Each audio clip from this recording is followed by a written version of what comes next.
Considérons les passages de 2 Samuel 6, 1 à 7. David rassembla encore toute l'élite d'Israël au nombre de 30 000 hommes. Et David, avec tout le peuple qui était auprès de lui, se mit en marche depuis Baal-Juda pour faire monter de là l'arche de Dieu devant laquelle est invoqué le nom de l'Éternel des armées qui réside entre les chérubins au-dessus de l'arche. Ils mirent sur un char neuf l'arche de Dieu et l'emportèrent de la maison d'Abinadab sur la colline. Uza et Achio, fils d'Abinadab, conduisant le char neuf, ils l'emportèrent donc de la maison d'Abinadab sur la colline. Uza marchait à côté de l'arche de Dieu, et Achio allait devant l'arche. David et toute la maison d'Israël jouaient devant l'Éternel de toutes sortes d'instruments, de bois de cyprès, des harpes, des luttes, des tambourins, des sistres et des cymbales. Lorsqu'ils furent arrivés à l'ère de Nakon, Uza étendit la main vers l'arche de Dieu et la saisit, parce que les bœufs la faisaient pencher. La colère de l'Éternel s'enflamma contre Uza et Dieu le frappa sur place à cause de sa faute. Uza mourut là près de l'arche de Dieu. En relisant ce passage, cet épisode, beaucoup peuvent encore se demander pourquoi Uza fut frappé à mort. Ne devrait-on pas considérer que le fait d'étendre la main pour stabiliser l'arche chancelante méritait l'approbation?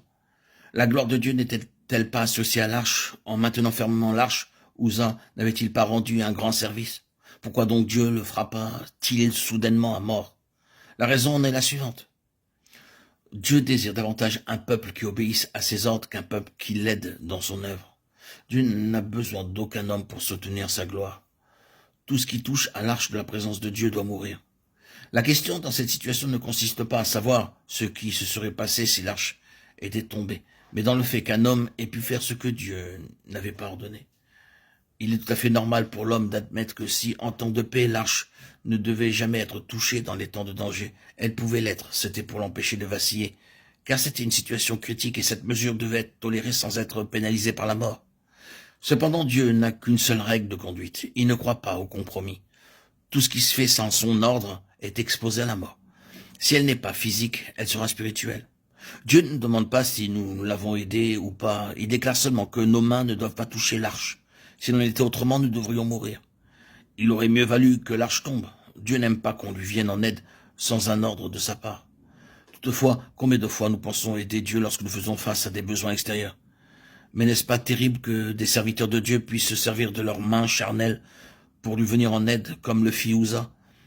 Pourront-ils être exempts du jugement de Dieu? Soyons donc des gens avisés pour considérer que ce dont nous avons tous besoin, c'est de prendre garde aux ordres de Dieu.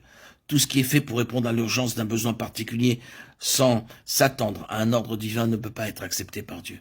Nous devons accepter que notre œuvre s'affaiblisse pour un temps, en apparence du moins, mais nous ne devons en aucune façon outrepasser la souveraineté de Dieu en permettant à l'homme charnel de se manifester. Dieu n'a nul besoin que la chair l'aide dans son œuvre, et il jugera sûrement toute l'activité de la chair.